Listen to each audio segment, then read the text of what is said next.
Hello, everyone. Welcome to the 21 Hats podcast. I'm your host, Lauren Feldman. This week, in our final taping of the year, Paul, Jay, and William discuss the impact 2020 has had on their businesses and on themselves. William talks about the positive side of getting back to a startup mentality. It's definitely been a silver lining in the middle of a very dark cloud, he says. Paul talks about trying to offer his employees a good place to work for as long as he can. I can give them probably another 10 years, he says. And then beyond that, I don't know what will happen. And Jay talks about the cash management mistake he made heading into the crisis that could have been fatal. If I wouldn't have gotten the PPP money, he tells us, I don't know. Even in good times, owning and running a business can be a lonely pursuit. Our hope is that these weekly conversations will, if nothing else, let owners know they are not alone in facing these challenges. Same thing with our daily newsletter, the 21 Hats Morning Report, which you can subscribe to at 21hats.com, and where you can also find transcripts of our podcast episodes. When we resume taping in January, we're going to be more intentional about soliciting and responding to your feedback. We want your comments, your suggestions, your questions, and they can be about your own business or about Karen's, Paul's, Jay's, William's, Dana's, Laura's, or even mine, 21 Hats. Send them to me at lfeldman@21hats.com, or you can simply reply to your morning report email. This week's lineup features Paul Downs, who is founder and CEO of Paul Downs Cabinet Makers, which is based outside of Philadelphia and makes custom conference tables. Jay Goltz, whose companies in Chicago include a picture frame business, artist frame service, and a home furnishing store, Jason Home. And William Vanderbloemen, who is CEO of Vanderbloemen Search Group, a recruiting firm based in Houston that works with churches and other faith-based organizations. The episode is titled, All It Takes Is One Mistake.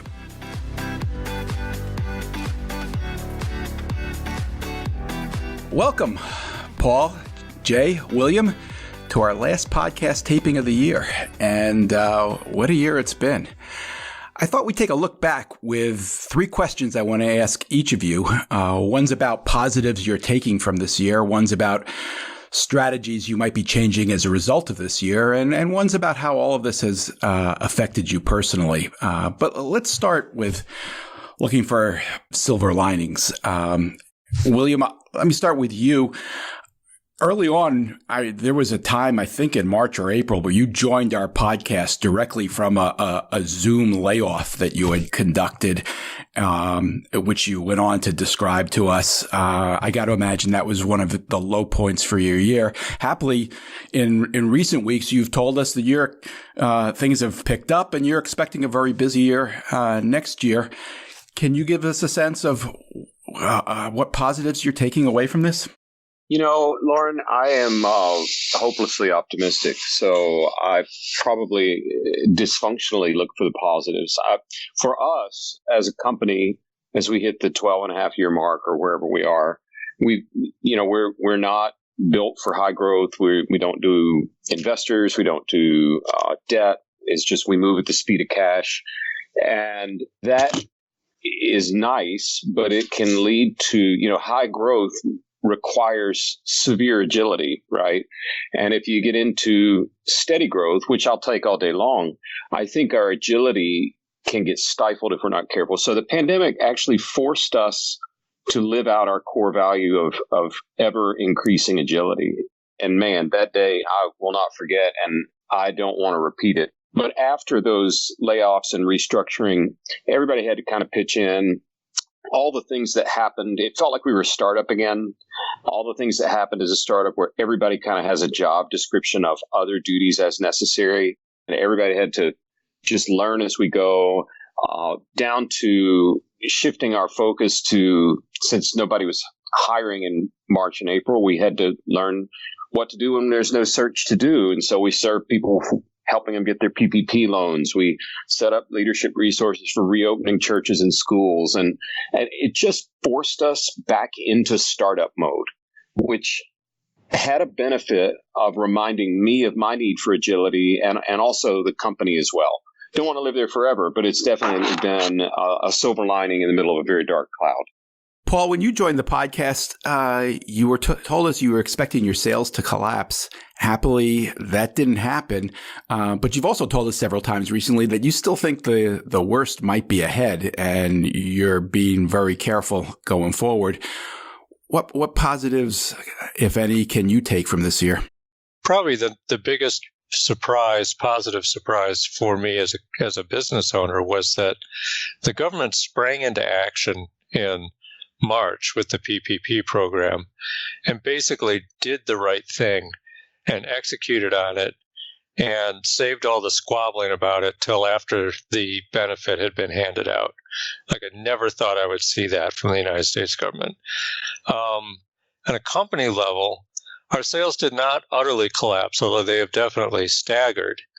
I think that the biggest positive is that the way I ran my company before this crisis has served me well throughout it. I didn't have to change direction as a leader or do anything different with our company culture in order to get people to be committed to doing a good job. I mean, my thing has always been to be extremely honest with my people about what I see coming ahead, whether it's good or bad, so that they're never surprised. And that has worked out very well.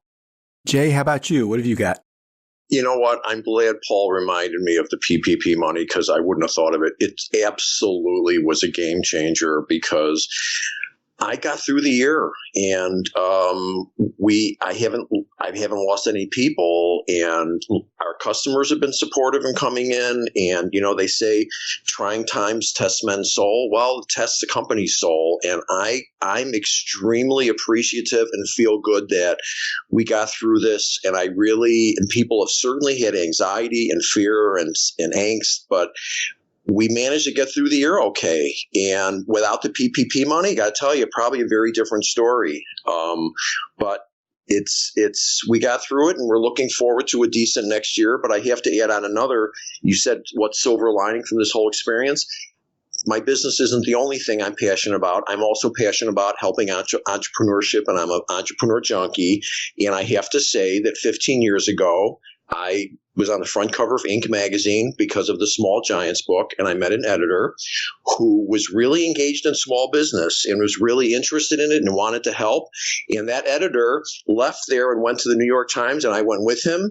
And I had a great 5-year run with him, and I couldn't be more happy to say that over the last 15 years, he and I have been trying to figure out how to get out there to more people. And this year, that editor, Lauren Feldman, owns 21 Hats, and that is the greatest benefit of 2020 I can think of. So here to you, Lauren, that we finally have a platform that we're going out there. And for all of you listening, if you've gotten anything out of this, I would encourage you to send this to your friends and help. That's all I can say. I can't take any more. That's very nice of you. Thank you. I'm dead serious. People are going to assume I put you up to that. No, I didn't warn you it was coming because, you're my colleague. It might still get cut. I'll have to listen to it and think about it. Well, you're my co-conspirator and you're my friend, and I couldn't be. If I have to look at what happened this year that is the most significant thing, that's the most significant thing. Lauren Feldman is now the owner of 21 Hats. I'll second that. I think you've put together a great group of business owners, and they provide a set of perspectives that we're not seen in the ordinary media. So congratulations, Lauren. That's nice of you to say. I have to tell you, I switched platforms for the 21 Hats morning report. And as a result, I have some new tools, and I've been able to reach out to some of the people who get the report and who listen to the podcast. And I've had a bunch of conversations over the last 2 weeks with some of those people. And I got to tell you guys, you don't know how many fans you have around the country who have been listening to every single one of these episodes and hanging on your journeys and rooting for you. All right, moving on. The next thing I wanted to ask you about is whether anything that has happened this year has caused you to rethink the way you run your business, to change strategy. Paul, how about you? I probably have more reasons to change strategy than the rest of the group, but no. I've decided that I'm living and dying with the conference table business, and I do worry that it's a sign of a inflexibility settling on my middle-aged mind. But I just don't have the desire to completely switch direction and try to do something different at this point. I think that we'll be okay, even if it's going to be a rough year coming up. Well, a change in strategy doesn't have to be, complete.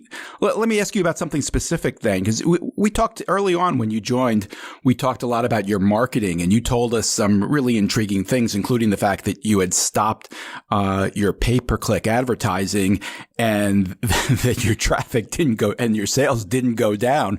So you just pocketed the money that the considerable amount of money that you'd been spending on that. Has your marketing strategy evolved since then when we had that conversation? In terms of pay-per-click, not much. Or any other aspect? Well, probably the one thing that we're putting some effort into that may not be obvious is to get a GSA contract, because we get so many orders from government buyers now, and often we could make more sales if we could get through the contracting process. So I am putting significant resources into that, which involves basically hiring consultants to shepherd our application through the process. Paul, jargon relief. Tell everyone what GSA stands for. Everyone doesn't know. Okay, GSA, General Services Administration. This is basically a way to get your products onto an easy-to-buy list for federal purchasers. We do a lot of business with the Department of Defense and basically all of the federal government. And there's two paths by which a military unit can make a purchase. One is easy if the product's on a GSA contract, and the other one's more difficult if it's not. And we've made a lot of sales the difficult path, and I want to get on the easy path. How hard is it to get on the list? We're going to find out. There's a relatively arcane set of procedures, and as my understanding is, it's all going to boil down to our application is going to be set in front of a particular person in a federal agency to evaluate it, and that person has to like what they see. And so, I don't know. Very price competitive. Yes. Well, yes, you have to be price competitive, but here's one of the things. Furniture is sold in such a strange way, the pricing of it, and I don't even want to go into it. But let's just say it's a way that makes no sense. Yeah. But it's what everybody does. So we have used a different way of pricing our work for as long as I've been in business, because you would never come up with the way it's actually done by everybody else if you just sat down to give somebody a price. Well, it's not just that it's furniture, though, Paul, right? It's that it's custom furniture. Yeah, that makes it more complex, too, because generally the GSA doesn't like the idea of custom things going on a contract. So we had to kind of wash the custom out of our offering. And let's not go down that road. Yeah, this will take an hour to explain it, and I'm not even sure whether I got it right. So, okay. Although I love talking about pricing, it's always interesting. Well, you and I can have a nice long chat about how furniture is priced, and it'll blow your mind. William, how about you? Have you actually changed strategy as a result of what's happened this year? We haven't changed pricing. It's funny. I've been waiting for 20 years. I've been putting together the same haggard old Christmas tree limb by limb. And because in Houston, you don't get a real tree. It just costs too much. And finally, this year, there was a Black Friday sale where there was a real discount. Like everybody cut their prices this year. We didn't. So that's one thing we did not change. A couple of things we did change. And I'm reminded by my colleagues here, the PPP not only helped us just as a loan, but it almost doubled, maybe even tripled our database, because we helped so many organizations. Paul, you say you didn't think the federal government ever do anything like that. Totally agree. So what that taught me was I've learned that we need to be very strategic about something I'm calling the very top of the funnel, which means things that we do that might never show up on our software tracking system, PPP loans, things that that just get people familiar with us without ever asking for anything. And so we're much more intentional about that. Then during the slowdown, while we were living on the PPP money, we were able to launch a couple things that we'd not had time to launch in past. So we have a couple new service lines that are ancillary to search, but they're very, very helpful to our clients, and frankly tend to be marketing efforts for us that are self-funding. Explain that. Well, instead of spending $250,000 a year on sponsorships for this, that, or the other, we run compensation reports for people. We could charge more money. We don't. So we have a very thin margin on it. But man, people love us for that and end up coming back to us for a search. So rather than a business line that's going to keep margins that make sense as a business on its own, it's like, no, this isn't going to make us a lot of money, but it's going to do some good, and it's going to win friends, and it will lead to more business. Let me ask you about one other thing you talked about earlier in the year, William, which is I think you took advantage of the lull to shift direction a little bit and add to your offerings, and not just focus on executive search, but also to set up a way to help your clients with hiring lower level employees. In fact, I think you started an entirely different company to handle those searches. How did that work out for you? So far, so good. People are happy with the service. We set modest goals, not knowing what to expect, because who can predict what hiring is going to look like this year, particularly in nonprofits. And we've outperformed all of those goals. Maybe we're bad at goal setting, but it's a small offering that I think will grow in time. And rather than just sit on our hands or moan, our people actually built something new that I think will last. Do you think it'll grow to represent a significant portion of your business going forward? Well, I don't know what significant means, but will it end up being 10 to 20% of the top line? Yeah, easily. That's significant. Yeah. Jay, how about you? Have you changed strategies in any way this year? I would say it made me refocus on, I've learned there's 5 gauges on our dashboard, or there should be. Obviously, profit's one of them, and too many of these younger companies I read about seem to forget about that. Growth, if you're into it, for sure, growth. Calculated risk. I've realized I don't really want to take a whole lot more risk. I don't need to. With business is big enough. I'm leaving the biggest one for last. Happy? Are you happy? I'm very happy. Things are like, I'm happy with my employees. I'm happy with my whole mission. The last one I kind of always kept an eye on, but I didn't pay enough attention, and it's the cash gauge. And the cash gauge got messed up this year because I kind of knew this, but I didn't know it well enough. I have a building. I've talked about it before. It's completely got no mortgage on it. It's worth good money. And I figured, well, that's my dry powder, as they say. And that was a stupid mistake on my part. Having a building that's paid off is dry powder that's got basically, it's got a keg that's nailed shut. I have now talked to 7 banks and looking to get a very low leverage mortgage. And I believe I'll be pulling it off soon. But when things go bad, the banks hide under the table, and they get more points for not losing money than for getting new business. So I should have simply taken out a mortgage a couple of years ago and left the money sitting somewhere, and I'm paying now. Luckily, I got through the year fine, and I'm actually in good shape for cash right now, so I'm fine. But I have never had money in the bank, and I've always had credit, and I am now, it's absolutely changed my strategy now of I'm going to make sure one of the traps of being an entrepreneur, or even just for your own personal finances, is thinking that if you pay off a mortgage, you're going to hear wonderful music and life is grand.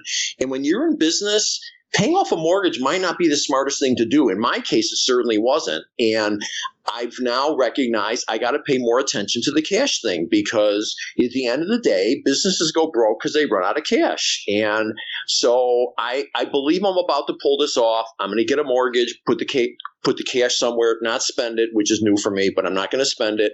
I'm just going to leave it sitting there. And that's a huge change for me after 42 years. I've never done that. And that one little error of mine, had I not gotten the PPP money, frankly, could have been the end of me.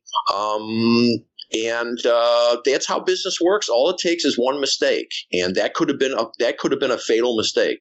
Do you really believe that? Absolutely. If I wouldn't have gotten the PPP money, I don't know, it would have been extremely difficult. I'm not saying for sure I would have gone broke, but it would have. I can tell you, you were there. You were in the cockpit when the storm started. April 30th, I had some real. Oh man, I was leveraged up on everything, and I had no idea what was coming. And I'm happy to report I'm in good shape now, but it didn't have to go that way. Who knew that people would still be framing pictures during a shutdown? During this, who knew that people would be buying furniture? Who knew? As I recall, at the beginning of the year, you told us that you felt you'd made a mistake in not paying close enough attention to how much inventory, framing inventory that your people were buying, and you were way overloaded. And I guess that you were probably low on cash at that point and heavy on. Sure. That's exactly why I used up my credit lines. I had a ton of inventory. We buy from Italy and Spain, and we were really heavy in inventory. The irony is that turned out to be an asset because no one can get stuff from Italy and Spain now because they've had their shutdown. So I'm the guy that's got inventory. So that's part of why I'm doing well this year. So I've been able to work my inventory down. That's partially why I've got cash now. I've worked my inventory down. But so the problem really wasn't that I had too much inventory. The problem is I had too much inventory and I used up all my cash. If I had cash, having too much inventory isn't such a terrible thing. You can always work it down. But yes, it absolutely ended up being an asset. So what's your inventory strategy going forward going to be? You know what? I'm putting more controls in place. I'm going to manage it tighter. But really, it's the other end of it. I'm going to make sure I got enough cash that it doesn't matter as much. And that's what I'm working on. I don't mind having a bad inventory turnover. The problem is I've had a horrendous inventory turnover. So I'm trying to go from horrendous to bad. And bad will be okay. What's a bad inventory turnover? If I could get to an inventory turnover of 2 times a year, the accountant people would say, oh, that's not enough. You should get it to 3. Okay, I'm not selling commodities that I can quick order. It's the whole idea of my business. You know what? My youngest son is getting involved in the business now, and he's looking at the numbers. Dad, can't we just order in smaller quantities? No, that's the whole reason why we're successful. We order from unique, great suppliers overseas, and that's why we have unique, cool, interesting products. If I order the same thing that everyone else can get from a warehouse in wherever in 3 days, I'll be selling the same thing everyone else sells. So it's kind of part of my whole business model. We've got to sit on some, and I have a big, huge warehouse that I bought for cheap. We can easily warehouse it. And as a result, like I said, if I can get it to a 2-time turnover, I'm okay with that. The accountants would say, oh, no, you got to get it to 3. And the answer is, no, I really don't have to get it to 3. Interest is cheap. I've got a warehouse. It's okay. All right. My last question for the three of you, and this one's personal. This has been a remarkable. Lauren, just for reference sake, what have you asked us that's not personal? I asked Jay about his inventory. That's not personal. Oh, that is personal. Okay. I stand corrected. All right. You're right, William. This one's really personal. And this year has been really something. I don't think we as a country have even begun to process what we've been through and are still going through. I mean, in terms of deaths, we're now experiencing the equivalent of a 9/11 every day. I saw a tweet the other day that listed, I think, the 10 deadliest days in American history, and several of them were historical events that we all know, like 9/11 or Pearl Harbor. But interspersed among those 10 were like Monday, Tuesday, and Wednesday. This is the worst public health crisis in the history of the country, and it comes with a devastating economic crisis that you guys know all too well. I am getting to a question here. To some extent, this question was inspired by something William said last week when he talked about why he expects lots of employee turnover in 2021. One thing he cited is that people have kind of looked death in the eye and are now questioning some of their assumptions about what they do and why they do it. So that's a question I want to ask each of you. Has this year of anxiety and uncertainty and disease affected your view of what you do every day? William, you got me thinking about this. How about you? I saw the same meme because I think the deadliest day so far is still the storm in Galveston right here in our backyard. Right, in right. 1900, yeah. So I'm growing. This is a horrible pandemic. In fact, my very best friend in the world, other than my wife, has just come off a ventilator finally, and not in one of the higher. He's diabetic, so I guess that's a comorbidity. But he's 55. He's not. So I don't want to minimize what people are going through. It's been in my life, so I understand, and I can't imagine losing a family member, especially an untimely death. So please hear all those caveats. Having said that, I'm getting a little weary of the word unprecedented, Lauren. This is just not unprecedented. The plague wiped out 1 out of every 3 people in Europe. I mean, that's a whole different calculus. Frankly, when we came over here, we wiped out about that percentage of the Native Americans that were here. That's a whole different math. And, I've got church clients, some on the fringes. They're like, we're being persecuted because we can't get. No, you're not. You're not being burned at a stake. You're not being like, I think you asked the personal question, how has this impacted me personally? It's woken me up to just how fortunate and prosperous my life has been. That shame on me for feeling like, an eternal victim in the middle of a really bad year, but nothing like what a lot of people have been through in the history of the world. And so I guess it's spurred in me a more intentional effort to start every day with gratitude. And I think when you were my editor at Forbes, Lauren, the most popular thing I ever wrote was how successful people start their day. And if you go study any faith, any non-faith, successful people start their day with a ritual of thankfulness. And I had to recover that. And I had to kind of kick myself in the rear for feeling down about a time where, we've just been really, really fortunate. Now, the flip side of that, I will say, I know we've got listeners of all kinds of faiths. I happen to be a Christian, and we're moving toward Christmas as we record this. I did my morning run this morning. It was speed work, right? And so I'm wearing my AirPods, and I should be listening to like Rocky 3 or some motivational, like really cool pump you up song. And instead I found myself listening to Handel's Messiah and running really fast. Wait, is he a fighter to Handel Messiah? Yeah, exactly. That's Rocky 6. Exactly. Oh, Rocky 6. All right. I just didn't see that one. Well, it's not on the top of the motivational list. Like, it threw Spotify off. They don't know what to suggest for me now. So, but the pandemic has pointed me back to my root. Like the how, and it's different for different people. I get that. So whatever your faith perspective, maybe this is a year where it's pointed you back to your source and how you see things going after you're here. It has for me, and that's sort of taken the pressure off of me watching the Dow every 5 seconds or seeing what our sales numbers are. Paul, how about you? How has this hit you? I'm not sure I can top that. Honestly, I think that it hasn't changed me all that much, and a lot of it has to do with my particular personal circumstances that allowed me to just skate by a lot of the troubles other people were experiencing. And I think in particular, not having young kids in the house is just changes the whole equation.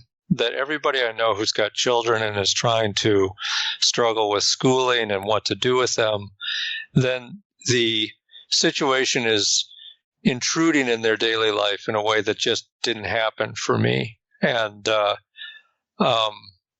I've always had that perspective that we could be so much worse off on any given day. I mean, the electricity never went out, and the financial systems functioned, and we saw Jay, you saw actual rioting in the streets, but I didn't see anywhere I was, and so I got to say that I'm not all that changed. It hasn't been forced on me. So there you have it. Maybe I'm just a shallow guy, but I've been able to slide by without having to really confront any changes in my personal life. Fair enough. Jay, you spent a couple of weeks in your basement, and you tested positive for COVID. Happily, you were asymptomatic and you're fine. Did that have an impact on you? Yeah, I made friends with a couple of rats in the basement, and that'll be a lifelong relationship. I had absolutely no symptoms whatsoever, but I certainly knew that could change, and I had to deal with, yikes, what if I died tomorrow? And I certainly, it's 64. It's certainly like it does. I think I've done a good job of planning, and I've got life insurance and blah, blah, blah. But I came to realize that the insurance thing will take care of my family. But you know what? I don't want to hang this responsibility on myself or any other entrepreneur. But it would be best if I could keep the company running if I drop dead. And it would be best for the employees, be best for the customers. So while I don't want to hang that responsibility on myself, I'm going to do my damnedest to make that happen. So my revelation. Wait, explain what you mean by that. When you say you don't want to, you're saying that you don't feel as though it is your responsibility to keep the company running beyond you, but that if you could do it, you would like to be able to do it? Yeah, I want to be very clear with this. I think as entrepreneurs, we have enough responsibility our entire careers, if you can call it a career. And I'm not going to go and I'm not going to preach to people that, oh no, you have a responsibility to have a succession plan. I don't think so. I don't think that entrepreneurs, I think it's a good thing. I think it is a responsible thing. I think it is a great thing, but I just don't think that it's fair. And I hate using that word, but I have to. It's fair to entrepreneurs to tell them that you've taken on all this responsibility your whole career, and that now you have to make sure when you're dead, you still have to take it on. So I don't think that everyone has to have a succession plan. I think it's a good thing. I think it's a responsible thing, but I think we should try. But in my case, I wasn't trying hard enough. And now I realize that one of my kids is interested and old enough now and is a good number cruncher.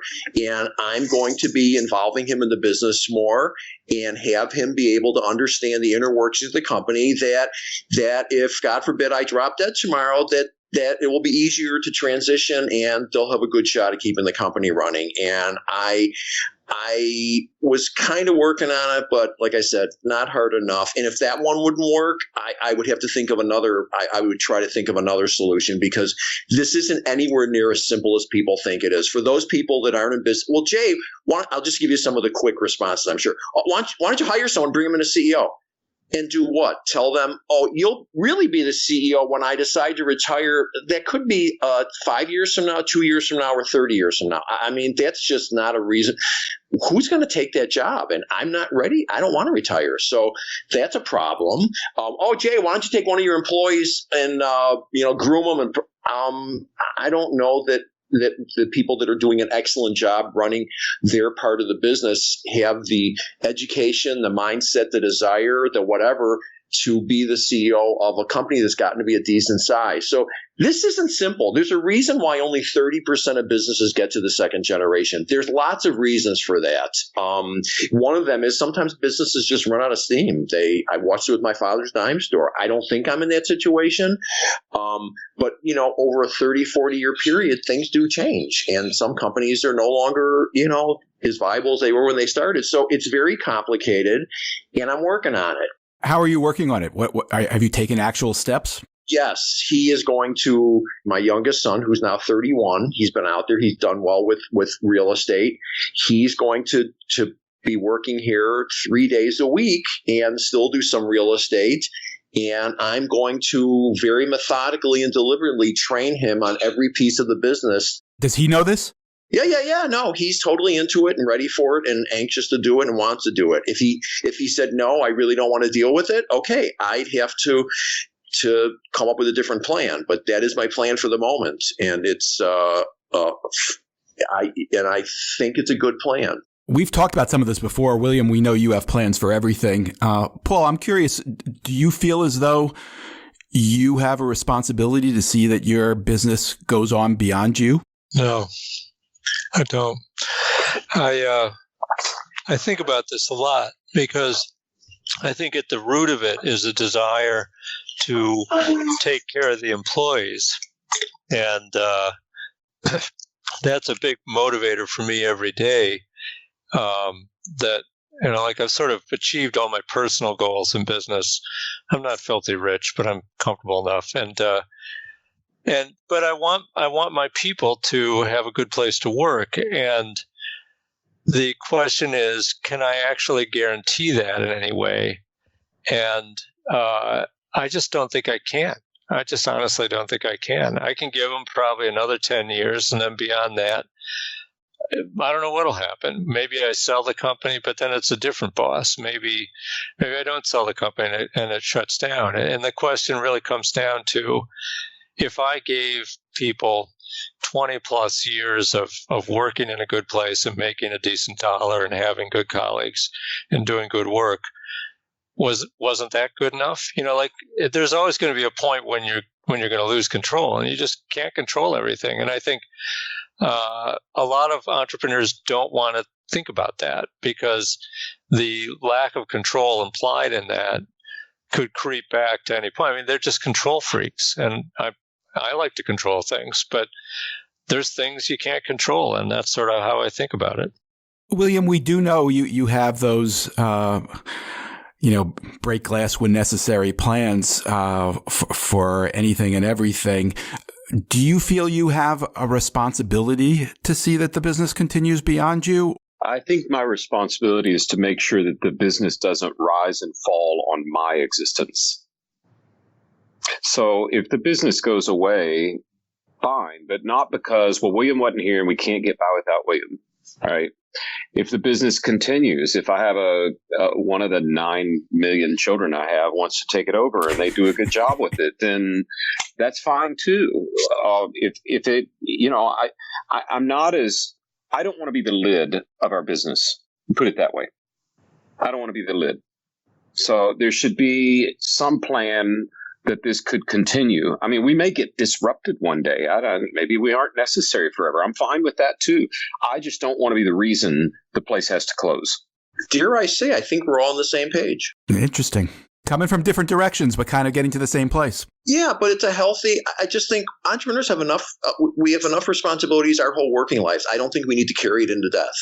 I think there's one other thing too, which is that it's easy to believe that the employees are going to be harmed somehow if the company doesn't go on. I think people are just more resilient than we think they are. And if they're not working here, they're all good people. They'll find something. All right. My thanks to Paul Downs, Jay Goltz, and William Vanderbloemen. Thanks for putting up with my personal questions. Thank you for sharing a very interesting year with me and with our listeners. Thanks for listening, everybody. This episode was produced by Jess Thuberon, founder of Blank Word Productions. Remember, we started the 21 Hats podcast to help business owners feel a little less isolated, to let them know they aren't the only ones fighting these battles. If you got something out of this conversation, please help us reach more people. Tell a friend, subscribe and review us wherever you get your podcasts. Follow us on Twitter at 21_hats. And let me know if you have a question or a comment or a topic you'd like us to cover. My email address is lfeldman@21hats.com. See you next time.